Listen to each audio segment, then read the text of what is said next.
lightning.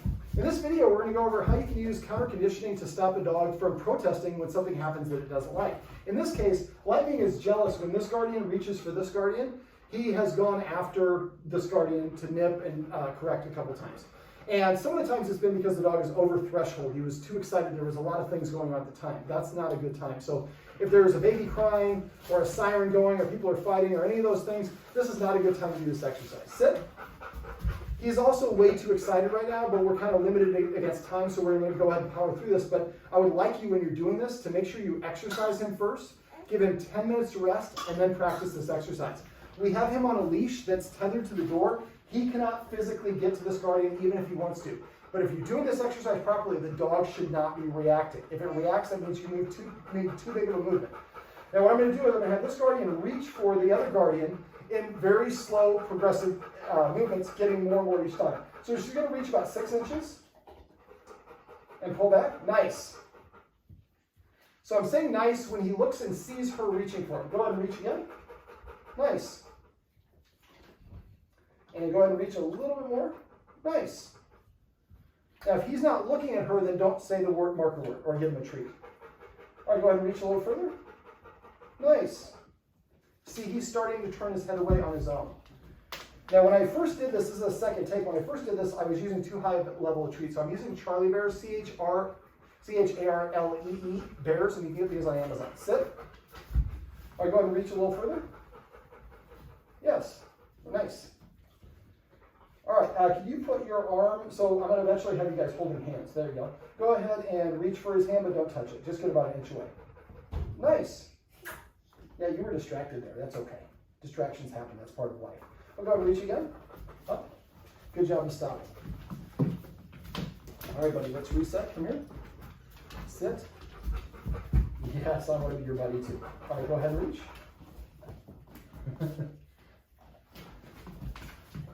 I'm going to switch this up and have her give me the treats in a second. Come here. Now, if he gets really riled up when you're doing like he is right now, stop. Ask him for sit, yes, or nice. Down. You have it down. Come on, buddy. So stopping and asking your dog to do some basic obedience is a good way to help them settle. You down? No, you don't have it. All right, we'll get you to sit. Sit. Nice.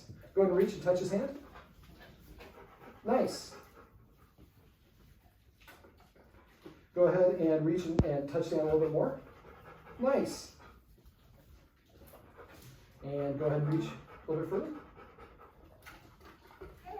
Looking away, we like that. Go ahead and reach and touch. Nice. And this time we're going to start holding hands a little bit just for a second. Nice. Nice. See how his ears come forward? He's a little bit interested in that. Go ahead and do it again. Oh, you're still holding. All right. Pull back. Reach a little faster this time. Nice. See those ears coming forward? He's paying attention to that movement. Dog's eyes are very attracted to movement. Sit. I promise you, buddy, if you chew them up, that won't come out, and nobody else is going to eat them here. I promise you. Sit. Let's get you positioned. So you see he's kind of positioning himself so he's not looking. I want to make sure he's facing this direction. Here. Sit. Nice. All right, go ahead and reach, hold hands. Nice.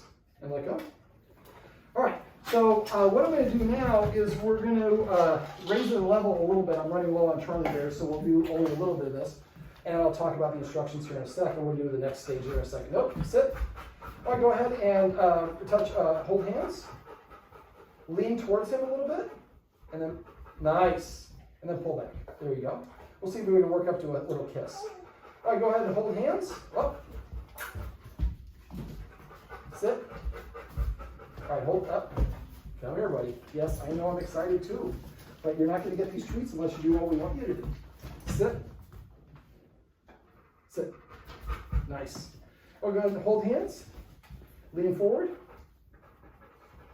And then pull back. Nice. That was just my knee creaking because I'm old. Sit. Go ahead and hold hands. Yeah, you're out of position again. Sit.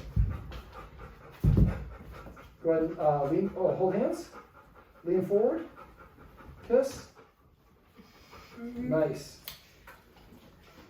All right, we're going to repeat that about 4 more times. Hold hands first. Lean over. Kiss. Nice. There you go, buddy. All right, let's do that again. Up, hold up. Sit. Nice. All right, go ahead. Lean forward. Nice. There you go. And let's do it 3 more times. Just keep doing it. And this is called a precedent. So when they hold hands, he gets a treat. She reaches to hold his hand, he gets a treat. She reaches more, touches his hand, gets a treat. They hold hands, he gets a treat. Now they're kissing, he gets a treat. Go ahead and kiss again, or hold hands first. Stop playing. Nice. And let's do 1 more. And then we're going to show you the next stage. Well, you're all excited, I know. But you're going to get the better quality treats when I step out of the shot. Like, come here. Come here, buddy. There you go. Sit. All right, 1 more time. Oh, hold on. Come here, buddy. Sit. Go ahead.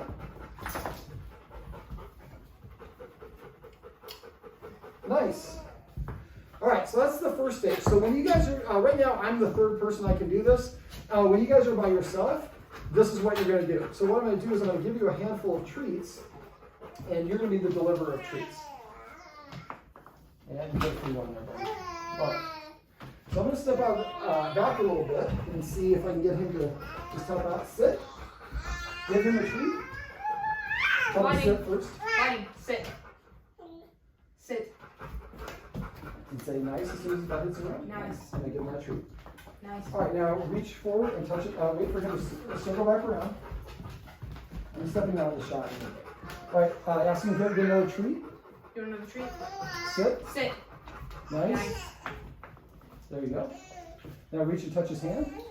Let go. Say nice and give him a treat. Nice. And be careful how you say it. Try to say it consistently. Okay. Hold hands for about 1 second. Nice. Nice. And treat. Okay. Now we're going to do the same thing. We're going to do a partial lean, like we're going to kiss each other. So hold hand first. Lean forward. And then pull, stop. And then nice. Nice. Now, even though we probably could have done the kiss there, we're setting him up. We're helping him practice this activity multiple times. It's important to go slow. Everybody gets greedy. So to sit. Lighting. Sit. Sit. Just touch his nose and go over his head in an arc. Say it one more time. Lighting. Your treat. Sit. Nice. There you go. All right, go ahead and hold hands. Lean forward. Up. Pull. He lost interest.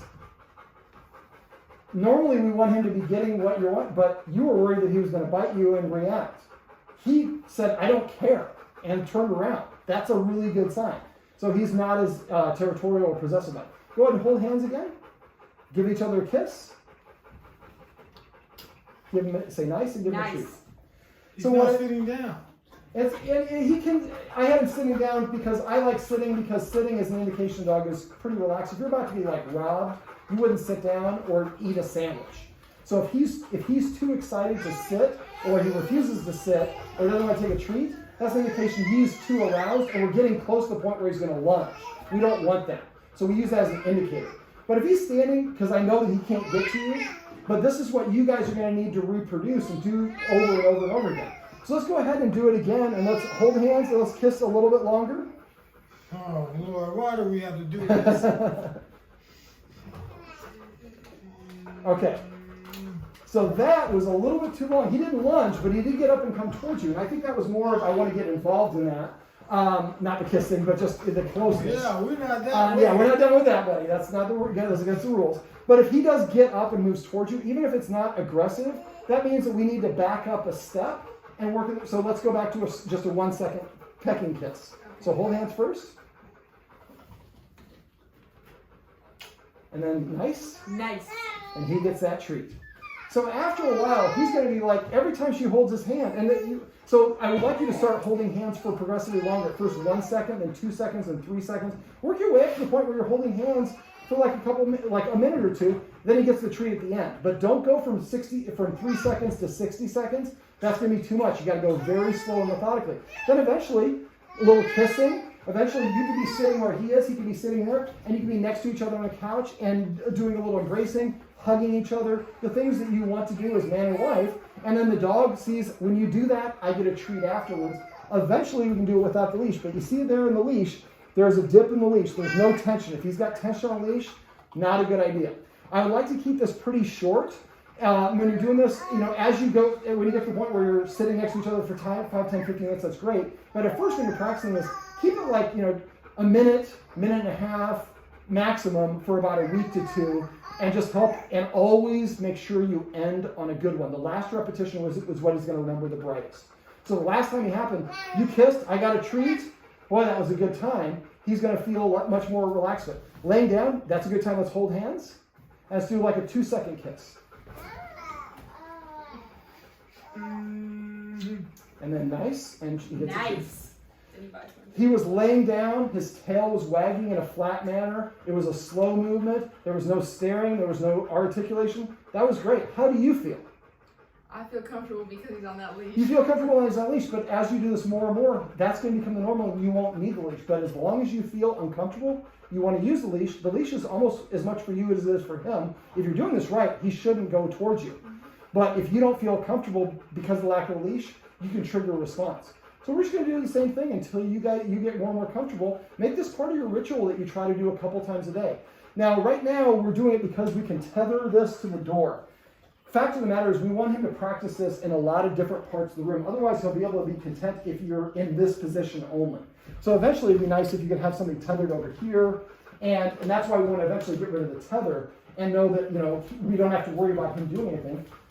And look at that. That's what we're looking for, that sort of disengagement. I'm chill. I'm just going to lay down and hang out.